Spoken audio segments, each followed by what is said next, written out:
A very good evening and welcome to the news at 6 here on Rajya Sabha TV, where we get you the day's top developing stories. On Monday evening, there's lots that's making news. I'll get you all of that in a bit. I'm Tracy Shilshi. Let's start with the headlines. Political crisis deepens in Uttarakhand. The Congress expels former Chief Minister Vijay Bahuguna's son Saket Bahuguna and Party Joint Secretary Anil Gupta for rebellion.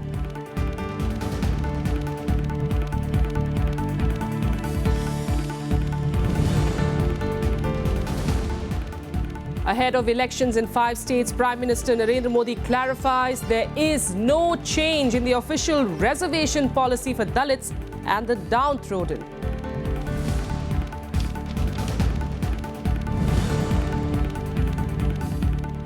Toxic fumes choke residents in Mumbai's Deonar locality. Chief Minister Fadnavis orders an inquiry into the second massive fire at the dumping grounds in 2 days.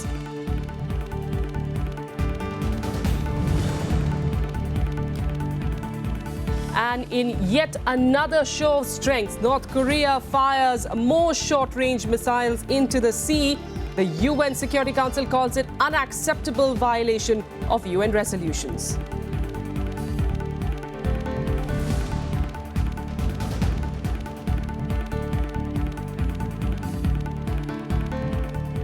Our top story this evening, the political crisis in Uttarakhand, which has deepened. The Congress party has now expelled 2 of its leaders, former Chief Minister Vijay Bahuguna's son Saket and the party joint secretary Anil Gupta, for what it calls anti-party activities. Meanwhile, the BJP is planning to urge the governor to advance the date of the floor test for the Harish Rawat government. As the political crisis in Uttarakhand deepens, the Congress expelled 2 of its own on Monday. Former Chief Minister Vijay Bahuguna's son Saket Bahuguna and Party Joint Secretary Anil Gupta have been suspended for 6 years for anti-party activities. Saket Bahuguna is among the 9 MLAs who rebelled against the Harish Rawat government. जो हाथ उत्तराखंड में लोकतंत्र की हत्या कर रहे हैं, विधानसभा की मर्यादाओं की हत्या कर रहे हैं, इंस्टीट्यूशंस को जो लोग जो है तोड़ने का काम कर रहे हैं, जो लोग बाहुबल धनबल सत्ताबल से निर्वाचित सरकारों को अपदस्थ करने की कोशिश कर रहे हैं, तो उन लोगों के मुंह से इस तरीके के आरोप सुनना थोड़ा सा मुझे नागवारा गुजरा. Harish Rawat has also accused the BJP of spreading lies and trying to take political advantage of an internal rebellion in the Congress, accusing the BJP of making unverified and malicious allegations against his government.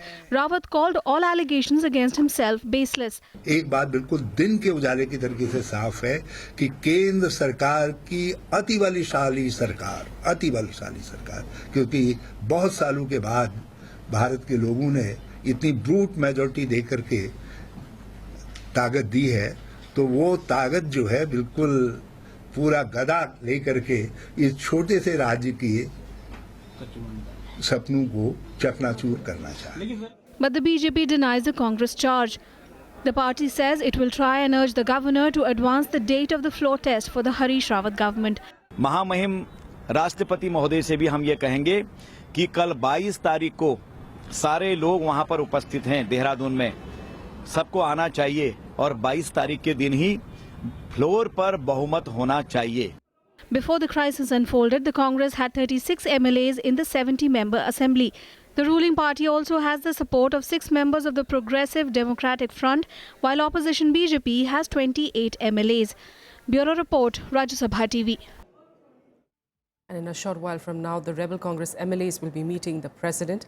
In fact, a delegation of senior Congress leaders also is scheduled to meet President Pranab Mukherjee at about 7:30 this evening. We'll keep an eye on both those developments for you and get you all those details.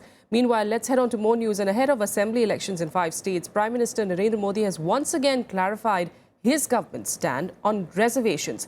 He said that his government is very clear that there will be no change in the reservation policy for Dalits and the downtrodden. He was speaking at the Ambedkar Memorial Lecture, which is a first by any Prime Minister. खुद बाबा साहब आंबेडकर भी आकर के आपका ये हक नहीं छीन सकते. Prime Minister Narendra Modi reiterating that there will be no change in the reservation policy in the country. Laying the foundation stone for the Ambedkar Memorial in New Delhi, He said baseless rumors were being spread by people, asserting once again that nobody can snatch the right of the Dalits. बाबा साहब आम्बेडकर ने जो राष्ट्र निष्ठा और समाज निष्ठा के आधार पर देश को चलाने की प्रेरणा दी थी, उससे हट करके सिर्फ राजनीति करने वाले लोग हैं, वो इससे बाहर नहीं निकल पाते हैं। इसलिए ये बातों को झूठे रूप में समाज को भ्रमित करने के लिए चला रहे हैं। Delivering the Ambedkar Memorial Lecture, Prime Minister Modi drew parallels between the architect of the Constitution, B.R. Ambedkar, and civil rights activist Martin Luther King. दुनिया जिस रूप से मार्टिन लूथर किंग को देखती है, हम बाबा साहब आम्बेडकर को उससे जरा भी कम नहीं देख सकते। अगर विश्व के दबे कुचले लोगों की आवाज मार्टिन लूथर किंग बन सकते हैं, तो आज विश्व के दबे कुचले लोगों की आवाज बाबा साहब आम्बेडकर बन सकते हैं। He also linked the National Waterways Bill, which was recently passed by Parliament, with Ambedkar's views on India's maritime strength. Bureau Report, Rajya Sabha TV. Meanwhile, speculation is rife that the Reserve Bank of India will cut interest rates. Experts believe that the RBI may cut rates by 25 basis points in the upcoming credit policy review, which will take place on the 5th of April. According to analysts, the big cut in the small savings rate is an important signal from the government to the RBI to reduce rates. On Friday, remember, the government had slashed interest rates on all small savings schemes, including the Public Provident Fund, the Kisan Vikas Patra and senior citizen deposits, to make them more market-aligned. Come 1st of April 2016, interest rates on PPF will be 8.1% instead of the 8.7%. Similarly, the interest rate on the Kisan Vikas Patra will also be reduced to 7.8% from the 8.7%, while the senior citizen savings scheme of 5 years will earn 8.6% interest as compared to 9.3%. आज जिस दिशा में देश की अर्थव्यवस्था चल रही है, उसमें यह स्थिति नहीं हो सकती कि बैंक के लेंडिंग रेट्स नीचे आएं, लेकिन जो डिपॉजिट रेट्स हैं वो ऊपर रहेंगे। दोनों का लिंक होता है आपस में। So to make the economy more efficient rather than sluggish, the country has to move towards the lower interest rates in both areas. And now to Mumbai, where residents are facing a serious air pollution after 2 fires in 2 days at the Deona dumping ground, one of the biggest in Mumbai. Maharashtra Chief Minister Devendra Fadnavis has ordered an investigation into the toxic smoke, while a political blame game has begun. Here's a report. Late on Sunday night, 10 fire engines and at least 8 water tankers were sent to fight the rising flames at Mumbai's Deona dumping ground. But the place couldn't be put out even till Monday. It was the second such fire in less than 2 months at the ground. What happened yesterday and what kind of a preventive measure sir is going to talk about? Yes. Local residents complained of discomfort and breathing problems due to the toxic smoke. Government schools nearby were shut, while residents demanded measures to deal with such incidents. इससे दम घुटता ज़्यादा, आँख में जलन होती है और तरह-तरह की बीमारियाँ होती हैं। धुआं आता मेरे घर में पूरा भर जाता है। हम लोग को बैठने नहीं होता घर के अंदर। इतना धुआं लगती, मेरा आँख खोला क्या है, बहुत परेशानी हम लोग को है। कोई सुविधा करो कि अच्छा हो जाए। बहुत परेशानी हम लोग को, बच्चे लोग को छोटे-छोटे उनको भी धुआं लगता है, रोते हैं, चिल्लाते हैं, मुंह में धुआं जाता है। A political blame game started on the issue, with the Nationalist Congress Party and the Shiv Sena targeting each other. देवना डंपिंग ग्राउंड को फिर से अंगा लगाया गया है। मुंबई महानगर पालिका का चुनाव सामने रख के जानबूझकर शिवसेना को बदनाम करने का एक कटकारस्ता नहीं किया। इसकी जांच तत्काल मुख्यमंत्री जी ने करनी चाहिए, ऐसी मांग आज ही मुख्यमंत्री से मैं करने वाला हूं। और इसके पीछे जो कोई है वो महाराष्ट्र के मुंबई के जनता का सामने आना चाहिए, ऐसी मैं मांग करूंगा। Yes, it is very unfortunate. Government of Maharashtra has neglected the disposal of Mumbai city's garbage, but Shiv Sena, which is ruling party in Mumbai Mahanagar Palika, since almost 2 decades they are ruling in Mumbai. They are not taken care of disposal of the garbage in the city. Union Environment Minister Prakash Javadekar said the centre was in touch with the state government and monitoring the situation. We are sending a special team by this evening to the Mumbai Devnar dumping site, and our team will give the full report within a week. And I have already discussed this with Commissioner of Mumbai, and I'll discuss with Chief Minister as soon as our report is ready. The fire intensified on Sunday evening and spread over 2 kilometers. While the cause was not known, experts blame the lack of waste management policy for the fire. Chief Minister Devendra Fadnavis has ordered an investigation into the incident. Bureau Report, Rajya Sabha TV. We're a quick break here, but coming up next, international news and US President Barack Obama arrives in Cuba for a historic visit. Details in a bit.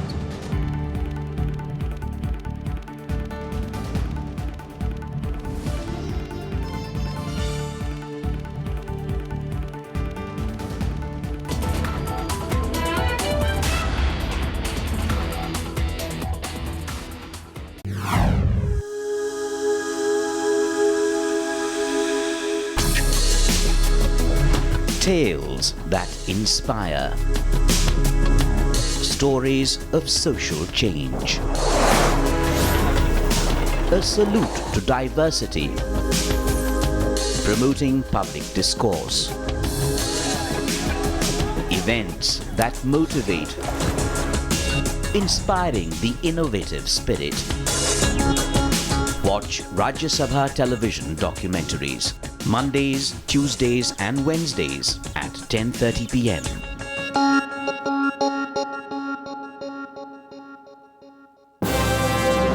Hello, I am Ishan Russell. I'm Tracy Shilchi and you're watching News Tonight.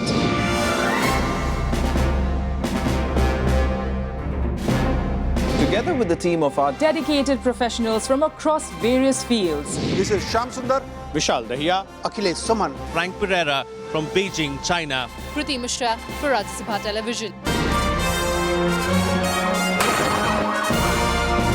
We bring to you the news that matters here on Rajya Sabha TV.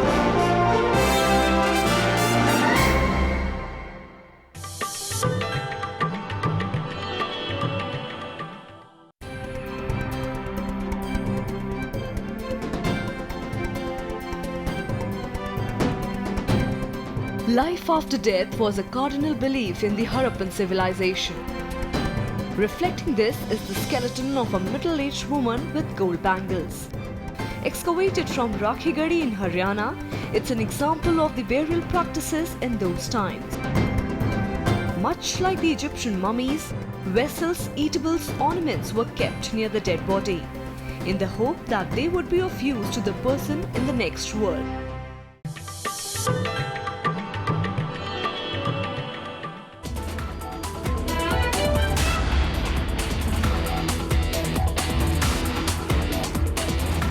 Welcome back. Let's get you to some more national news updates now in Nationwide.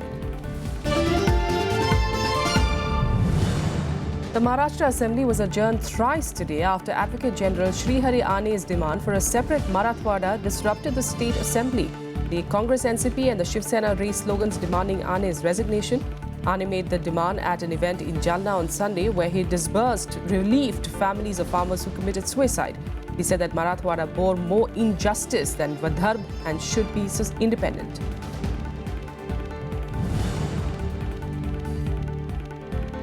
Former Haryana Chief Minister O.P. Chautala, who is serving a 10-year jail term in a teacher scam case, was taken into custody in a disproportionate assets case.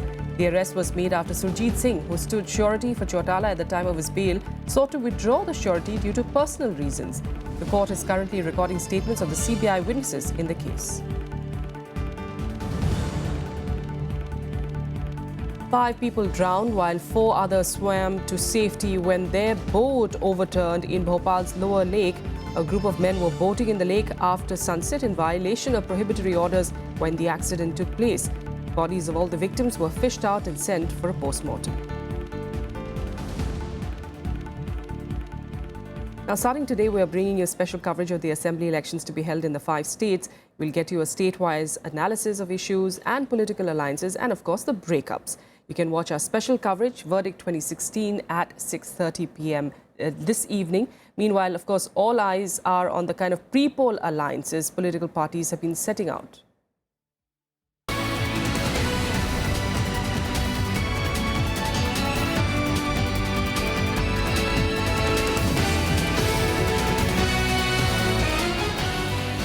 like we said, all eyes really are on the kind of pre-poll alliances, political alliances are, in fact, parties are putting together in the run-up to the voting in West Bengal, Assam, Tamil Nadu, Kerala and Puducherry. There can be, of course, no playing down the importance of each constituent's hand in terms of what he brings to the arrangement and also what negatives that could cause. So let's take a look at the shape of these alliances so far across the states.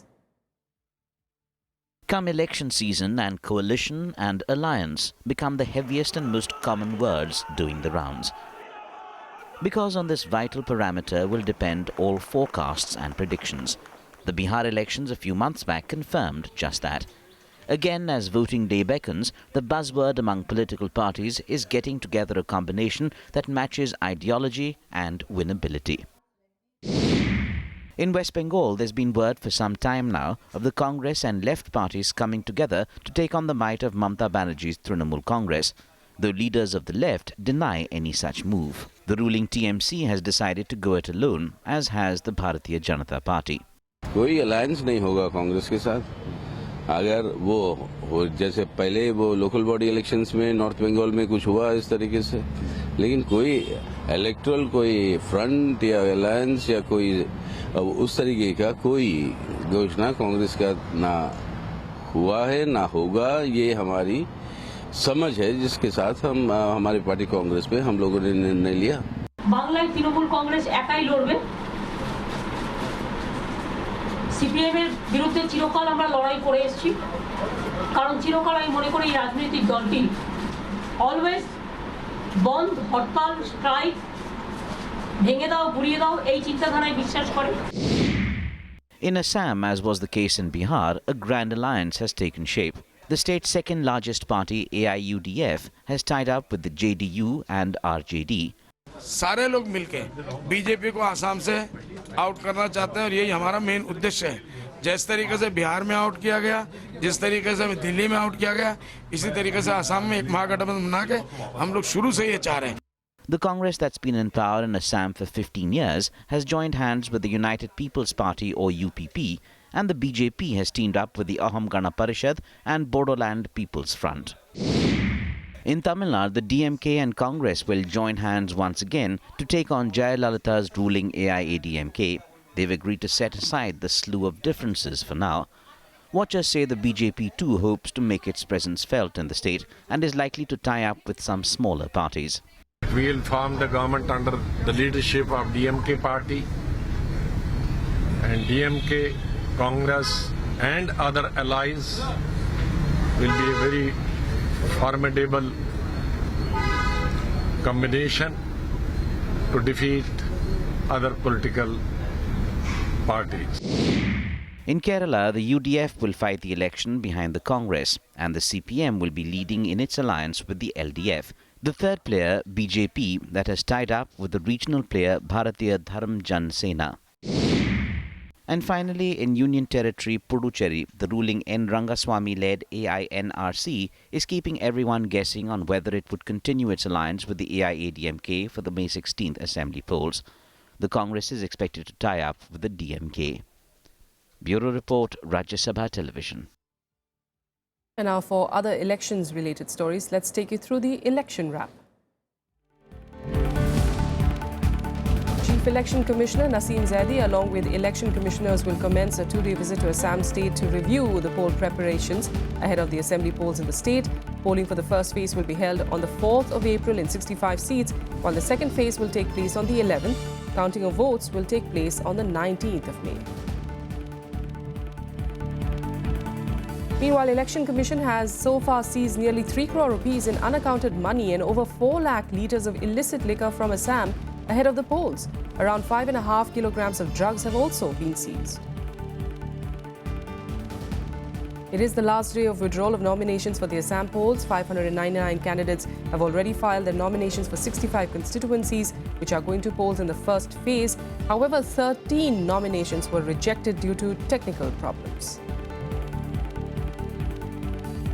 After the removal of 37 officials, the Election Commission removed another IPS official in poll-bound West Bengal following complaints from opposition parties. The transfer order came a couple of days after the Election Commission, led by Chief Election Commissioner Naseem Zaidi, visited the city and interacted with political leaders. The Left Front has unveiled a 16-page manifesto for the West Bengal Assembly elections. In the manifesto, the Left Front has promised to restore freedom of expression of one's opinion in the state and also alleged that the Trinamool Congress failed to attract investments during the last 5 years of rule. In Chennai, the Election Commission launched its campaign on vehicles with LED screens that will cover the state, asking people to cast their vote. Each district has one vehicle with an LED screen and will go to every locality and run its ads and campaigns. The initiative has been taken to achieve maximum turnout during the Tamil Nadu Assembly polls. In order to ensure accuracy in information tendered by candidates during the upcoming Assembly polls, the Election Commission has deployed professionals called return preparers who will assist the contestants in filing affidavits and expenditure statements. The unique module is called the Election Commission Return Preparers or the ECRP scheme. It will be available in the 4 poll-bound states of West Bengal, Assam, Tamil Nadu and Kerala and the Union Territory of Puducherry that is going to poll starting from the 4th of April.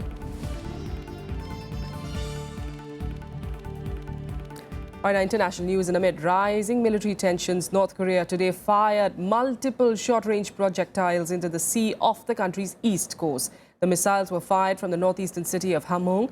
The launch, in fact, came just days after North Korea test-fired 2 medium-range missiles that the UN Security Council described as unacceptable violation of UN resolutions.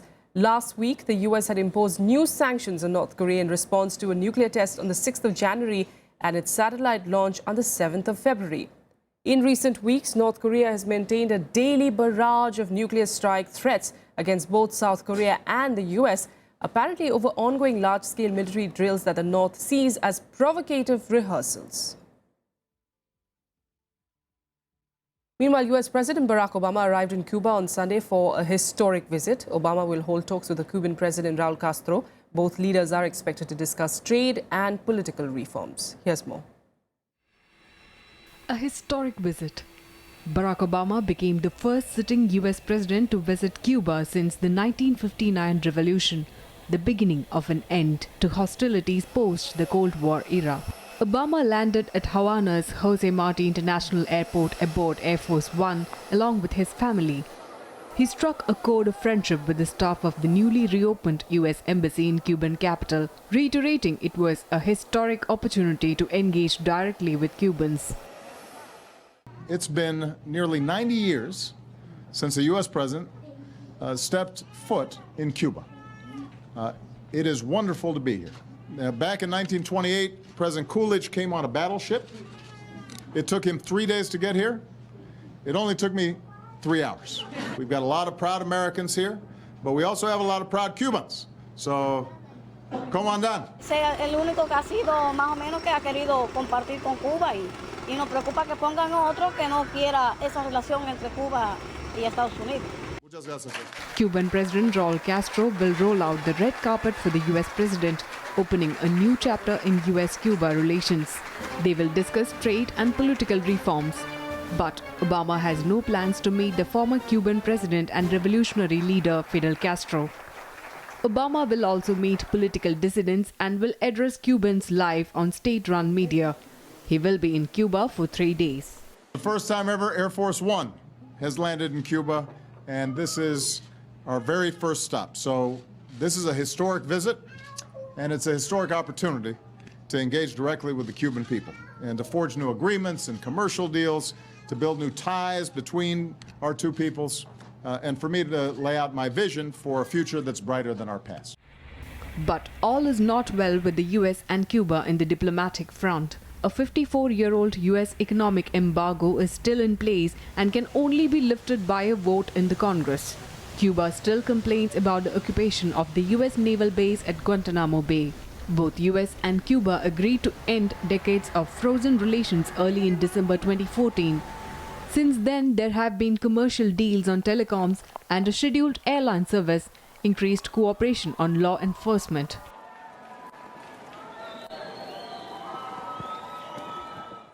The US president played the tourist on his first night on the Caribbean island and took time out of his office to visit the old Havana with First Lady Michelle Obama and their daughters. Bureau Report, Rajya Sabha TV. Now let's take you through some more international news events from across the world in Global Buzz. Pakistan on Monday suspended mobile phone services in Islamabad and Rawalpindi for security reasons. The move was done to foil an attempt by terrorists to sabotage dress rehearsals ahead of Pakistan Day. The National Day will be celebrated on Wednesday with a grand parade. Officials said that phone services will remain suspended till Monday afternoon. Myanmar's President Tin Chyo told Parliament that the decision to reorganize the country's administrative structure is to save money and that can be used on other sectors. He clarified his plan in his first statement to Parliament on Monday, where members of the lower and the upper houses gathered. The new plan proposed last week by the NLD, led by Aung San Suu Kyi, said that it will reduce the number of ministries to 21.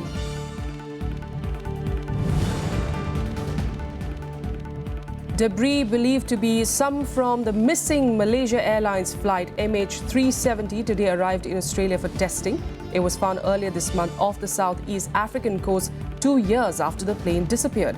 A white meter-long chunk of metal was found off the coast of Mozambique. 2 pieces of debris will be examined by investigators from Australia and Malaysia, as well as specialists from Boeing, Geoscience Australia and the Australian National University. At least 13 people were killed in a bus crash on a Spanish motorway between the cities of Barcelona and Valencia. Most passengers on board were foreign students on a Erasmus program. They were in fact returning to Barcelona after a trip to a fireworks festival. The identities of those killed have not been made public yet. An investigation is underway. And now let's change tracks. Get you all the latest from the world of sports in Sports Beat. Hockey India today announced an 18-member Indian team for the Sultan Azlan Shah Cup. Sardar Singh will lead the team while S. Sunil will be the vice-captain. The 25th edition of the Cup will be held in Ipoh in Malaysia from the 6th of April to the 16th. With the 2016 Rio Olympics few months down the line, the Sultan Azlan Shah Cup will serve as a barometer to measure the team's preparations. In tennis, world number 1 Novak Djokovic clinched the Indian Wells title with a 6-2-6 love rout over hobbled Milos Raonic, taking the crown for the 3rd straight year and a record 5th time overall. The defending 2-time champion Djokovic earned his 62nd career title and extended his match win streak at a joint ATP and WTA hardcourt tournament to 17 straight.